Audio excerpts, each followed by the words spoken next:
Ask your mother for you.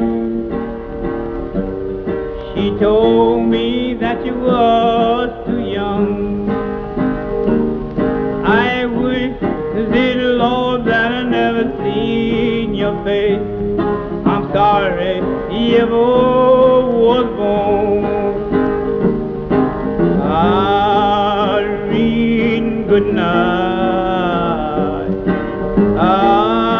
Irene, good night.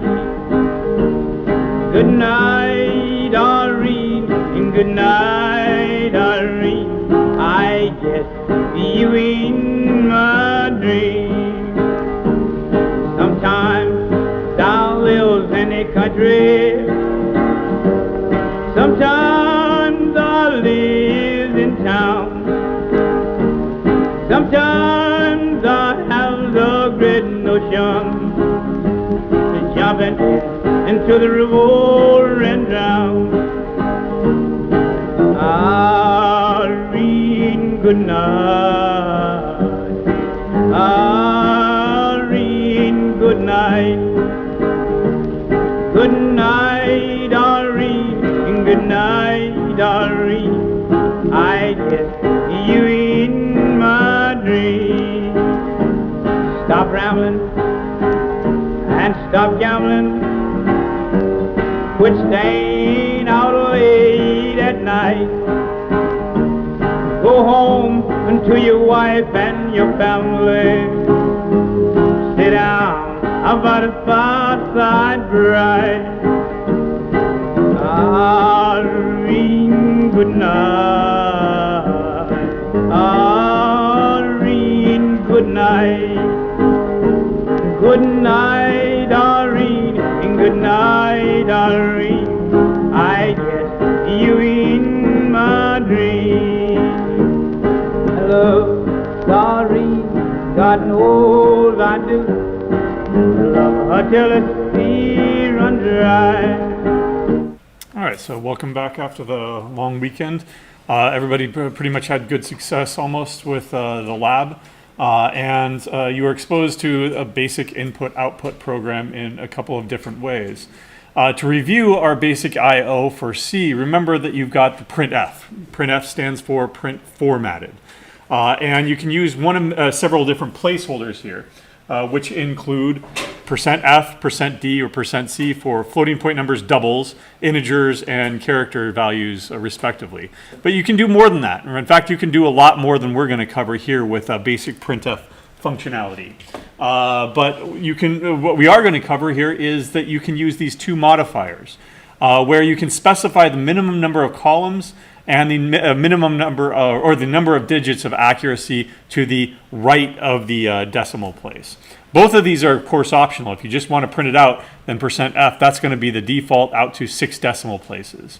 And we saw this over here in, I don't know if we did this in C or not, but let's go ahead and review it in C, and then we'll take it over to Java. I'm printing out the maths library's definition of pi here. And in the first one here, it's %f, and so it's going to be the default out to 6 decimal places. This one is going to be out to 2 decimal places, 4 decimal places, 10 decimal places. And in fact, let me go ahead and print this out to 100 decimal places. Right? And let's go ahead and compile this. GCC demo. Right, there we go. Oh, good. It's not compiling. Right. Why isn't it compiling? Yeah, so there's a couple of errors here, right? Usually you want to start at the top. And what the way that you read this is on line 10, column 25, there is something wrong with this. Right? So on line 10, column 25. When you, like you probably saw in your lab this week if you did, or yesterday if you did the C version, what do you have to do if you're going to use the math library? Well, you have to include it first of all, right? Include the math.h library. But also sometimes when you compile it, you have to use the -lm flag. You don't here because this is a preprocessor directive, but -lm is sometimes required when you're using the math library for arcane reasons, right? You can search around for why this is if you really want to on the CFAQ. 40, 50 years ago, they thought everybody's going to want to write their own math library because they're going to want different things. Well, it turns out nobody wants to write their own math library. But still, to this day, some configurations, the default configuration here, may require you to use the -lm flag. That error went away because now I'm actually bringing in the math library and compiling with it. But now what's wrong? And where is it?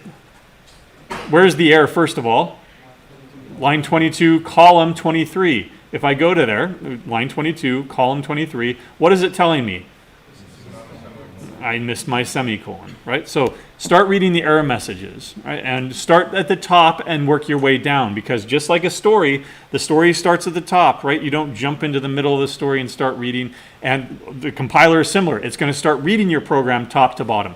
Usually, sometimes there are going to be 10 errors, but it's really only one problem way at the top. If you focus on everything at the bottom here, it's because it's a result of an error that was on line 5 instead of on line 100, okay?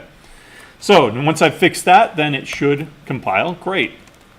Let's go ahead and run it, and we'll see that that first one was out to 6 decimal places, 2 decimal places, 4 decimal places, 10 decimal places, but 100 decimal places. Is that really pi?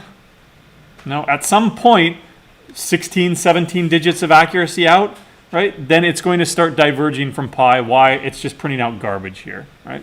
Whatever it finds in the memory location, it tries to treat that as a number or something, right? I don't know what it's doing here, but certainly at some point it zeroes out, right? And that is not pi. Pi is only accurate out to about 17 digits of accuracy because pi is a double, okay? In fact, I wonder what it is defined as. You can jump to stuff, right, in your IDE. I'm on a Mac here, so if you hold down the command button and you highlight something, it becomes clickable, right? It'll take you to what the definition is there. Oh, it's a define, and it's out to that many decimal places, whatever it is, okay? I don't want to jump into that too often, though, but if you're curious, you can go ahead and jump in and see what the stuff looks like. Here I'm using both modifiers. This is going to print a minimum of 10 columns and 2 decimals of accuracy. So what do you see out here in front? Well, first of all, the 3 and the period, that counts towards your 10. And then the 1, 4, there's 4. So what's remaining? 6, and so I have 6 spaces out front here. Likewise, if I do 10 and 4, well, those 4 decimals are going to count, plus the 3 and the period, so that ends up being only 4 over here. Well, what if I say 10 and 10? Well, I've already exceeded or met my minimum of 10 columns here with the number of digits on the right-hand side, so it's not actually going to print any, pad it out with any spaces or anything. Here's another neat trick. Again, there are dozens and dozens of these tricks that you can use with printf. If you want to print out a number to at least 8 columns, well, it's going to have 1, 2, 3, 4 has 4 digits, so it's going to print it out with 4 spaces in front. You can replace that with a 0, and what will it end up doing? Printing out 4 zeros padded out in front instead. This is great if you need your NUIDs.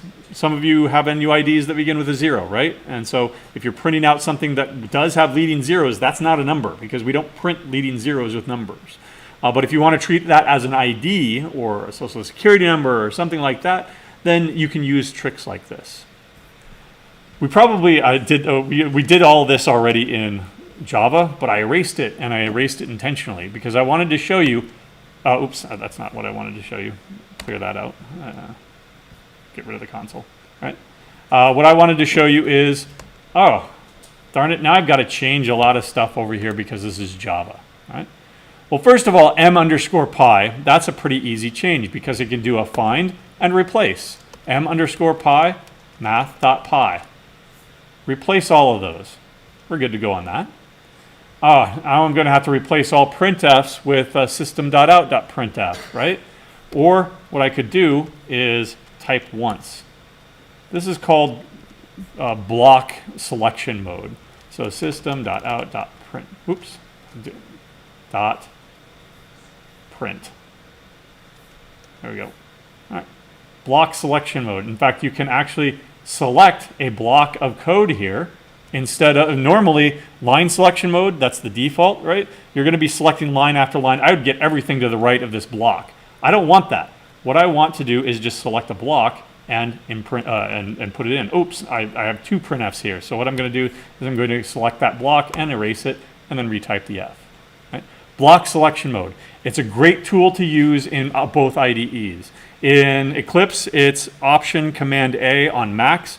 Don't quote me what it is on Windows. It's probably, Control Shift A or something, and you can go in and out of block selection mode there.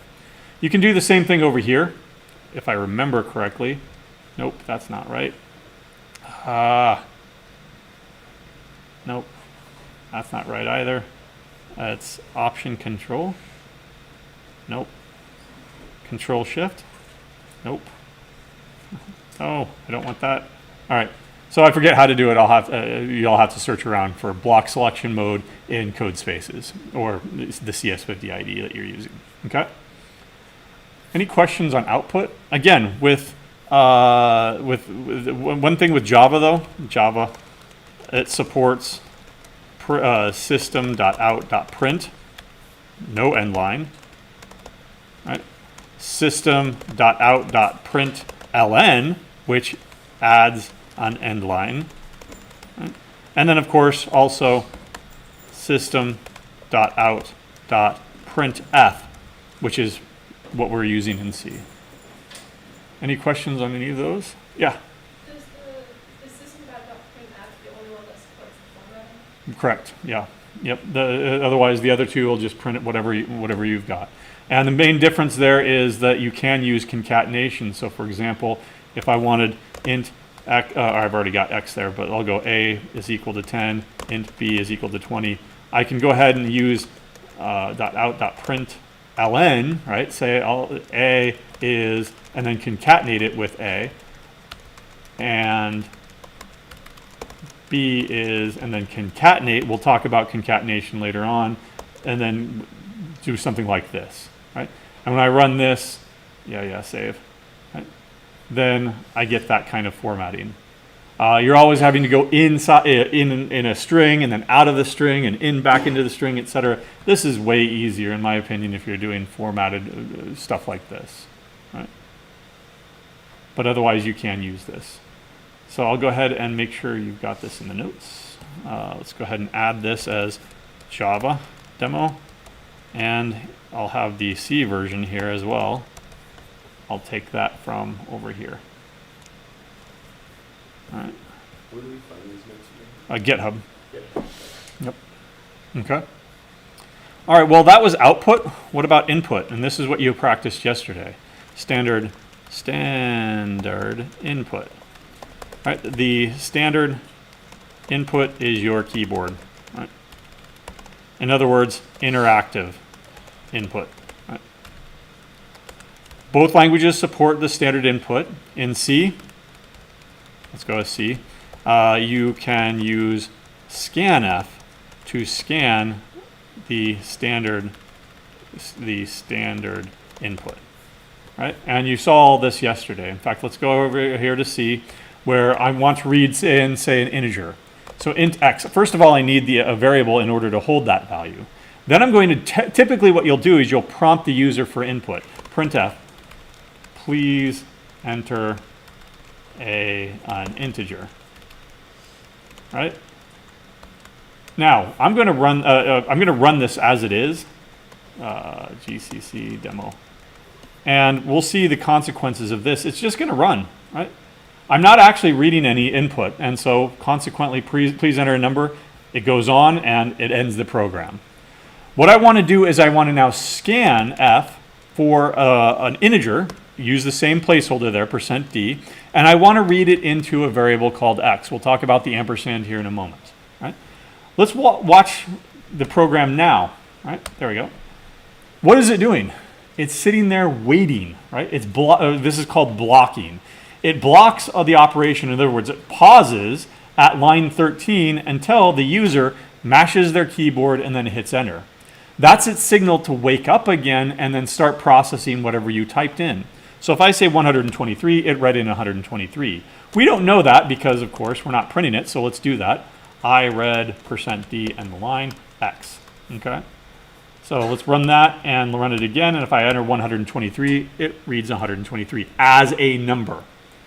What if I ran this and gave it garbage? 10?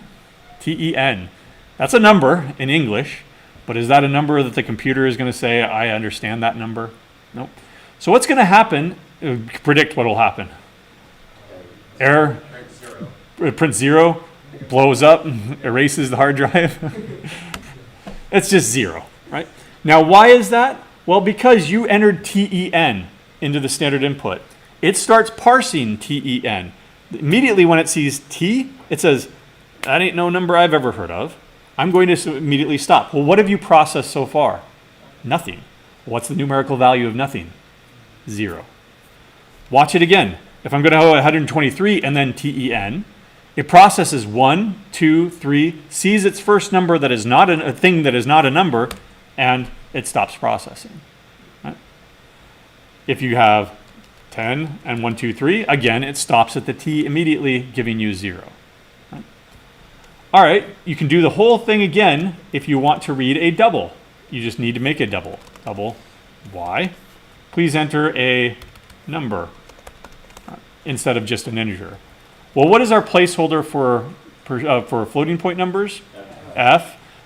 But when you're using scanf, you need to use LF, right? And you need to read in Y, right? And let's just go ahead and show you what happens here with just F here. Y and then %F is our placeholder when we're printing it, right? So GCC, come on, get rid of that. GCC. There we go. Oops, did I screw up? There's no ampersand here, but there should not be an ampersand here either. So did I save it? Well, it's auto-saved. That's what it throws when you don't use it.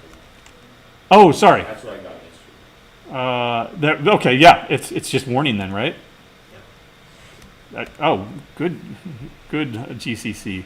Yes, it usually doesn't even warn you about this, but good GCC. Finally giving you some additional warnings here. Let's see what the consequences are when we actually run this. Warnings don't prevent you from compiling. It'll still run 123. Now please enter another number, 3.14159. Right, there we go. I read in 0. That's because I didn't use the LF here. All right, so I'm going to go ahead and change that to an LF. Now it should say no warnings at all. Awesome. Thank you, GCC, for saving me from myself. 123 and 3.14159. There, now I read a nearly pi. Okay. So I'll put this in the notes with those two caveats, right? That you need to use LF for scanf, right? For scanf, you need to use the placeholder %LF for double values. All right. And here's the actual code. But going back up there, another gotcha there is you need to use, you need to put an ampersand, that is this thing right there, in front of the variable using scanf. Now, why is that? It's because it's passed by reference. That's something that we'll talk about in, like, say, week 6 when we get to pointers. Basically, you're not passing the variable. You can't pass variables. You can only pass them by value. You're passing a bucket. You're passing a pointer of the variable so that that function, scanf, can put that data that is read from the standard keyboard back into the into the variable. Right? For now, just consider it magic. If you don't have that that ampersand there, GCC will warn you about it, right? Again, let's compile, right? And it's a warning. It is not going to prevent you from doing something wrong, right? In fact, let's go ahead and run this. Hopefully this will error out completely. 123, 3.4. There, segmentation fault. What I just did there was an illegal memory access. I tried to access memory that doesn't belong to my program. The operating system detected that and killed my program entirely. Right? So this kind of error does completely kill your program. But again, GCC will really help you with this. Did you mean %elf? This is not the correct formatting here. Did you forget your ampersand? Unfortunately, it doesn't give you that message. Did you forget your ampersand or not? But there's a nice, helpful way of getting some more information about this, right? So somebody in the other section asked about Code App, codehelp.app. It's something we used last year that was not too successful. And I didn't mention it this year because we're not using it. Why? Well, because the CS50 folks have integrated a chat bot directly in the IDE. They've configured it such that it will not give you code, but you can ask it questions about your code. Why is my code not compiling? Right? Well, could you please share the specific error message? Sure. I just cut and pasted that thing over there. There we go. And there, my rubber duck debugger says, it indicates blah, blah, blah, blah. I don't know how, there we go. And it gives you an example, right? When you're using scanf, you probably need to use the ampersand in front of it. Make sure you're using the ampersand operator to pass the address of y. Right? So it's using some terminology here that we've not yet been exposed to, but if you ever need to, it's not cheating to use this rubber duck debugger over here. It's a chatbot that has been specifically trained not to give any code. If you ask it for code, like, can you do my homework for me, right? It'll actually probably say, no, I can't do your homework for you. So if you need to use the debugger, it's right here, this rubber duck over here. You can always go ahead and clear it out and go. You can go back to your Explorer by clicking back up there. Okay, yeah? Does it help with Linux and Git? Maybe. I don't know. What question do you have? Just, I had problems earlier with getting the Git to upload stuff. Probably if you cut and paste the error message that you were getting, yeah. I don't know. What Unix command do I use to list files? ls, hopefully. You can use the ls command. Yay.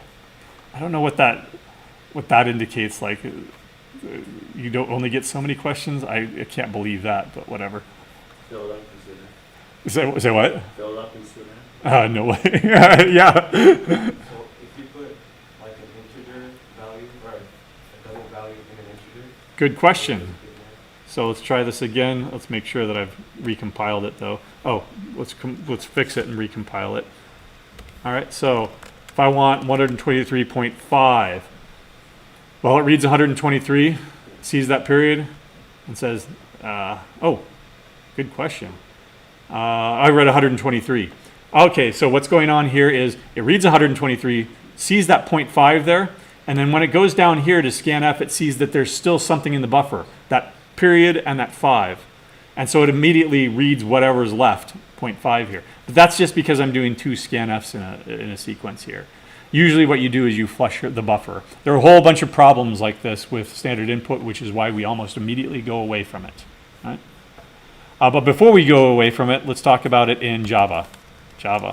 Right? In Java, you can create a scanner to scan the standard input. Right? And to do that, you just go scanner, s is equal to new scanner, and you want to read the standard input. std system.out is the standard output, so the standard input is system.in. And then you can read whatever you want, right? Int x is equal to s.nextInt, right? If you want a double y is equal to s.next double. Now here, if you tried to do stuff like mash the keyboard, give it hello, do 123.5 when it asks for an integer, you're going to get very similar stuff. So for example, let's come back over here and let's go ahead and create that scanner. S is equal to new scanner, system.in. Right? Oops. And here you do have to import it. So if you hover over it, import that, you'll see that it automatically imports it up here for you. Because it is, just like the scanner F is part of the standard input-output library, we were already including that over here in Java, or in C, right? Over here, you actually need to import it, okay? So let's prompt them for input, system.out.println, or print. Please enter on integer. There we go. And int x is equal to s.nextInt, right? Let's do the same thing for a double, right? Please enter a number, right?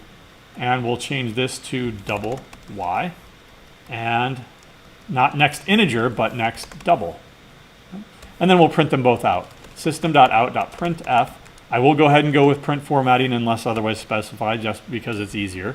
X is %d and Y is %f. Right? X comma Y. So let's run this, and again, it's going to be interactive. When I start typing 123, you see that it's in green. Standard input is in green, standard output is in black, and the standard error is in red to indicate something went wrong, right? So please enter another number, 3.1415. There we go. 123 and 3.1415. Again, what happens if you screw this up, right? Or not you screw it up, but what happens if a user screws this up? Hello, right? That's no number I've ever heard of. So therefore, instead of just going 0, it's actually going to throw an exception here. Input mismatch exception. Right? Let me try that again, but giving correct value for 123.5. Again, input mismatch exception. It's less forgiving. It's going to throw an exception and throw an error for bad input. The grader will never give you bad input, unless we're specifically testing for that.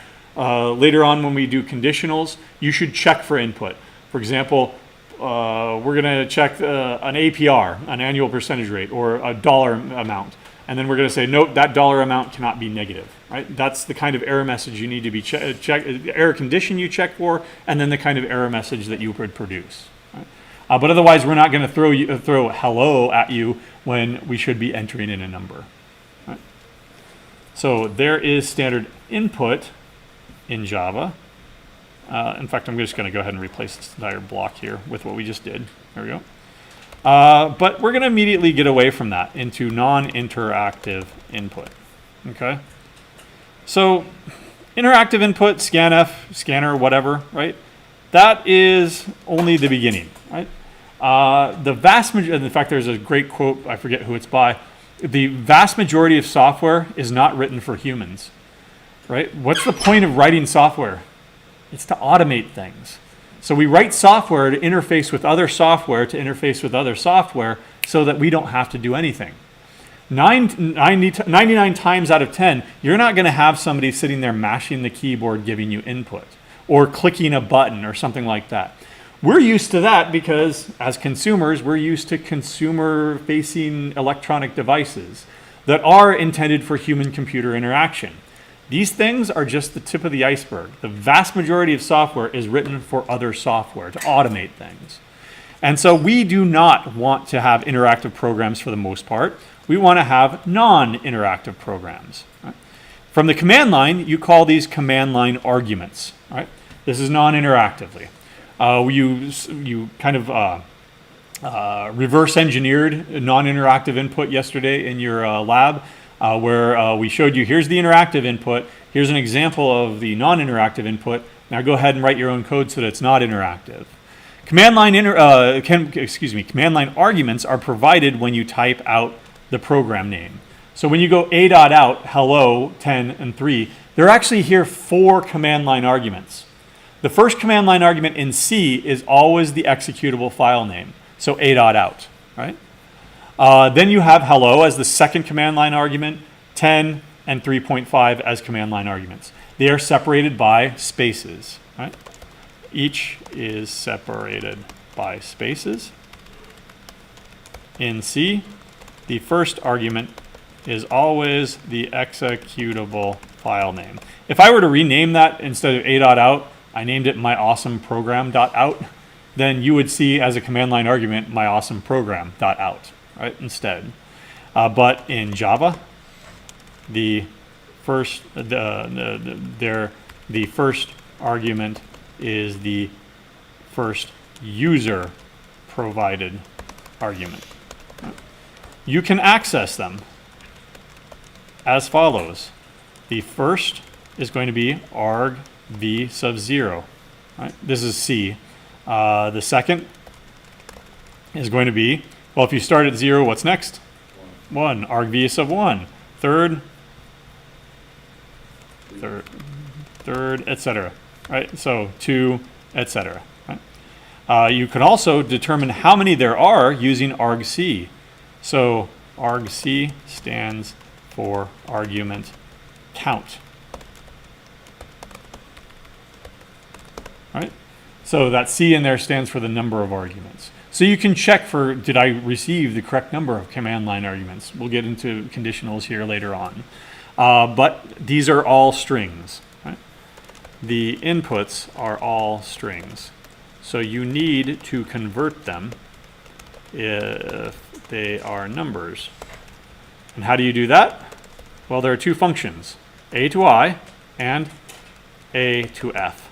Right? So the A stands for alphanumeric, right? It's a string.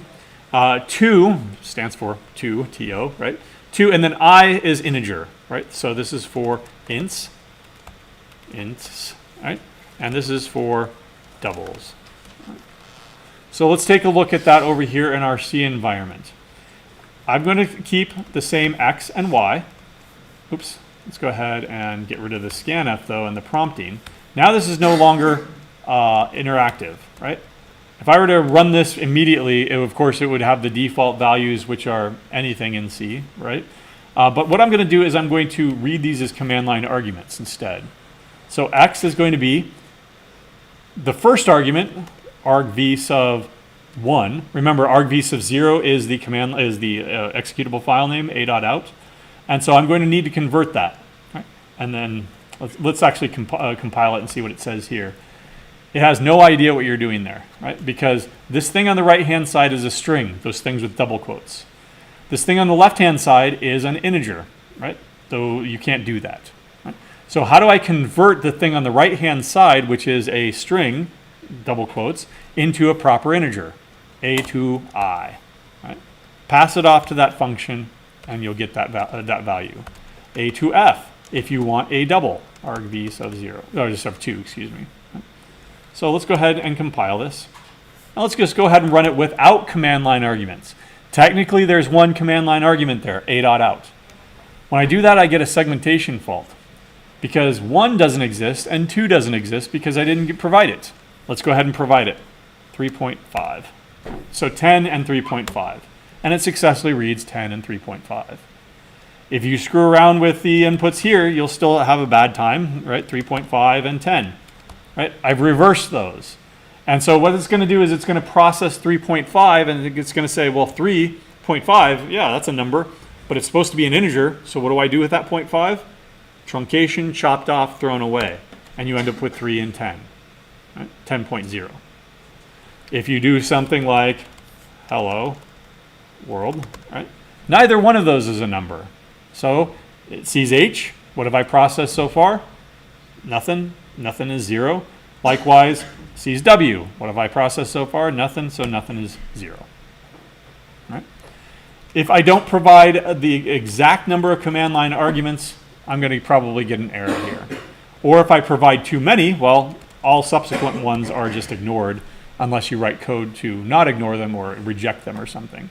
That's going to require conditionals, which we'll talk about next. So there is I'll make sure that you've got this over in the notes. Right. And here's the C version. There we go. And let's go with the Java version now over here. Right. So how do I convert all of this stuff over here to Java? Right. There we go. So system.out.printf.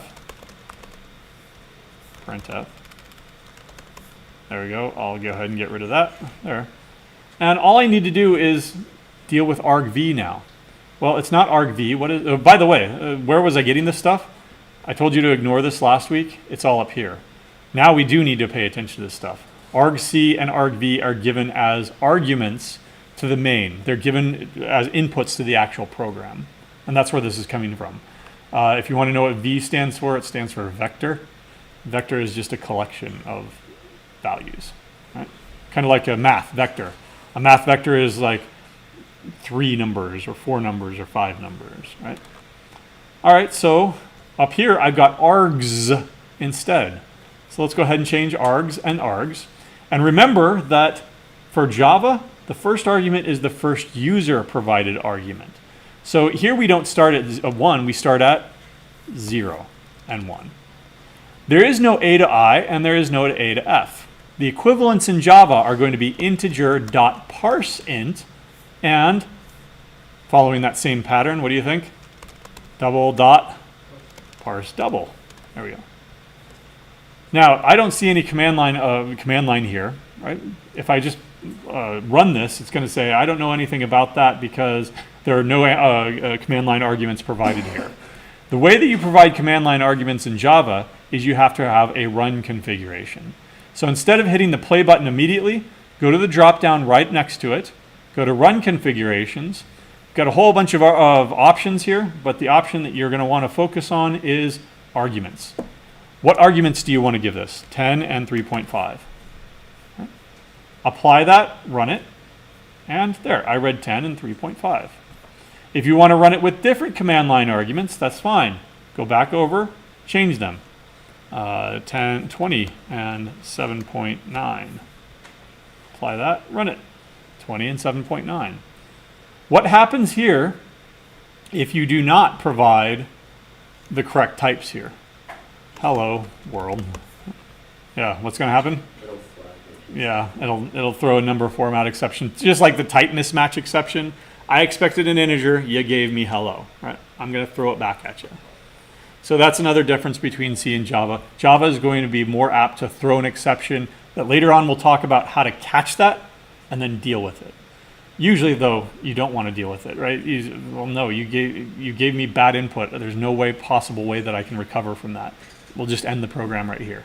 Run it again with the correct input with some sort of message telling them so.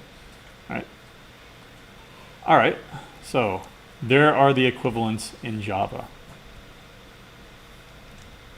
So generally, one will throw an exception, bad input in Java. Come on, go back. Results in an exception. Exception. That's an error. Okay. All right. Let's see. Any questions so far? No. We could do really quickly here just a program we're going to go on to conditionals on Friday. I didn't want to start doing that today, but let's go ahead and write a program here. In fact, let's start clean, right? Entirely. Let's go ahead and create a brand new program here to compute roots. Compute roots. Let's see. All right. So what do I want to do in this program?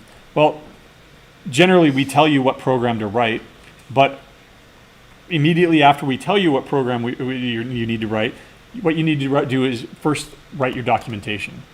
All right, so the author, date, whatever. But then also we're going to describe what this program does.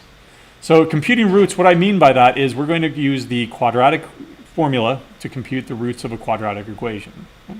So this program reads in 3 coefficients of a quadratic polynomial. Right? That is, say, ax squared plus bx plus c, right? And computes its 2 roots. Right? Computes and outputs. Right?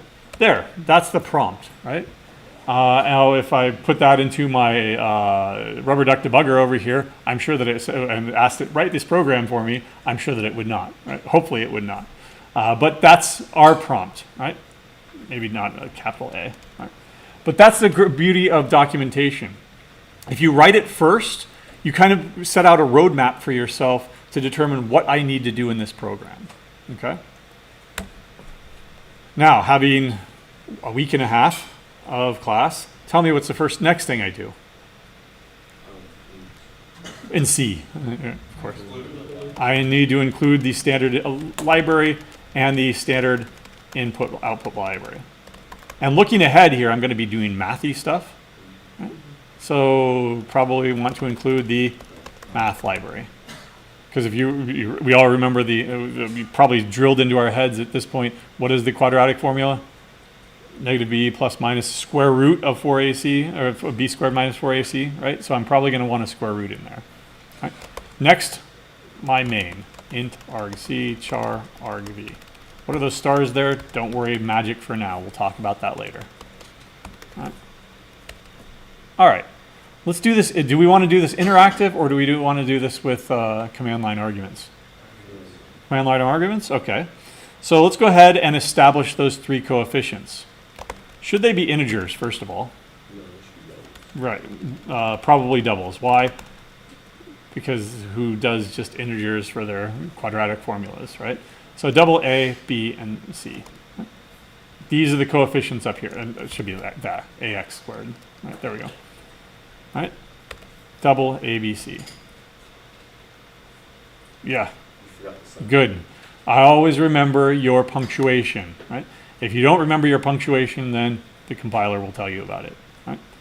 What values do A, B, and C have at this point? Yeah, maybe 0, 1, could be anything. Remember dead beef, right? No default values. So let's start reading those in. A is equal to the first command line argument, but that's not a number. I need to convert that. Is it A to I or A to F? A to F because it's a floating point number. Copy paste, copy paste. Don't do that generally. It's called copy pasta, right? I know that that's probably in the regular vernacular of copying, pasting something, copy pasta, but it started in computer science. Why? Because it leads to spaghetti code. Code that is all mushed together and that you can't tell one noodle from the other, right? It's a whole big mess. But as long as you copy pasta and then change stuff appropriately, it's okay, right? So A, B, and C. Now you need to compute the roots. Double root 1. And we did this last time, right? In fact, I'm going to steal the code that we put together when we were talking about expressions. Right? Where was it? There it is. Steal, steal, steal. Right? There. X1 and X2. Good? Square root of power. Yeah, go ahead. What if they insert a fraction as their argument? Good. Already thinking about bad input and the ID10T users, right? But giving you bad input. I'll hold off on that and let's find out. Right? Now, though, I just want to actually print. We'll assume that they've given us good input. So percent F X squared plus percent F X plus percent F. What I'm going to do here is I'm going to print out the polynomial. Has roots percent F and percent F. Lots of percent F's there, right? I count 1, 2, 3, 4, 5. So that's going to require A, B, C, X1, and X2. X1, X2 are generally bad variable names, right? Probably root 1, root 2 would be better, right? But this is just pure math, and it's an abstraction. X is not actually representing anything specific. All right, fine. You have an argument that those are appropriate variable names. I really wish that this was representing something more concrete, and then I would choose a better variable name, but this is what we've got. So let's go ahead and compute roots. What does that mean? That means I forgot my hyphen LM. LM is linking in the math library. So remember that process that you take code, the compiler does a preprocessor directives, then it produces assembly code, and then it links in all the other libraries to produce machine code. That linking process needs to be told about the math library. Link the math library. There. A dot out. Segmentation fault. Why? Did not provide enough command line arguments. So let's go. I want something 10, 20, 10. There we go. Oh, okay. -1 and -1 roots. Pull out your calculators and determine if that's correct. Or, better yet, go to Wolfram Alpha. Right? 10x squared plus 20b, or 20x plus 10 roots. Right? Hey, it works. Right? That's what a test case is. And it has multiplicity too, meaning that it showed up twice. It's -1 and -1. Right? That's what a test case is. Now, ideally, what I would have done is I would have said, okay, my input is going to be 10, 20, and 20, or 10, 20, and 10. Come over here to some external tool like Wolfram Alpha. See what the expected input should be, or expected output should be. Now go over and do I get the same thing? Right? Looks like it works to me. Give me another input. 1, 0, negative 1. All right, well, let's ask Wolfram alpha. If it's 1, 0, and negative 1, plus minus 1. So positive 1 and minus 1. Okay, positive 1, minus 1. Seems to work. Great, I've got 2 test cases. No, you can have 1,000 test cases and you still don't have a proof that your code is correct. Right?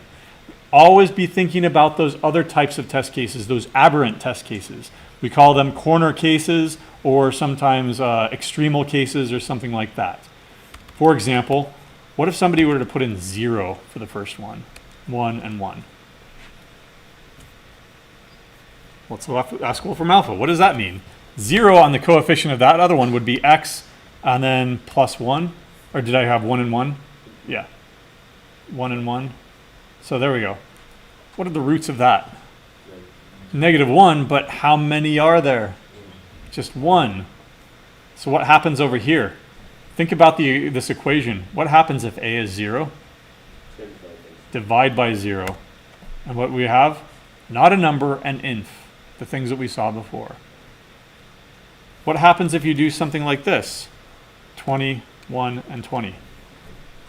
Well, we won't ask Wolfram alpha about that. I just made b really, really small. Because what happens if you're going to make b really, really small? And this thing is really, really big. Negative values, which leads to not a number, complex roots. Right? So we've got a lot of contingencies to think about here, and our program is not handling any of those. In fact, the basic one is it's not even handling bad input of no input. So here is our next topic that I'll talk about here fully on Friday.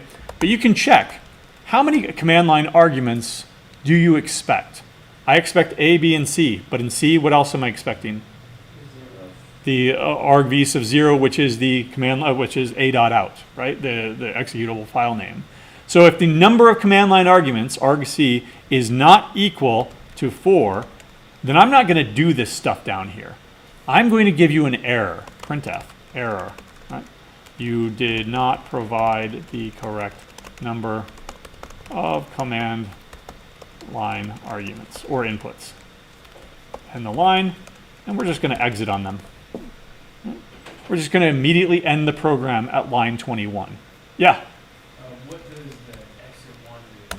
Good question. Later on, we will talk about error codes. Remember down here, you're returning 0. That's exactly the same thing. And you just return 1? You could return 1 out here, yeah, but you can only ever do that in the main, which is why we use exit usually. Later on, like if you're in some other function, then you can't just return because you'd return to the calling function. Here, we're going to exit. If you're in main, then you return 1, you'll have the same output. It's essentially the same, yeah. And then 1 here is indicating there was an error of type 1. There was an error of type 2. There was an error of type 42, right? Those numbers can be used to indicate a type of error that a program has. We'll talk about that with error handling much later. For now, though, just exit with a non-zero error code because 0 means no error, right? 0 errors or some type of error. I don't want to say 1 error because there are many errors potentially. Right? All right. Well, we can check at least for that other one. If they put in 0, then we know that that's wrong. This is a quadratic equation solver, right? Error. A cannot be 0. You have a linear equation. Just solve it. All right, there we go. And we'll exit. But here we'll exit with a different error code because a different error happened.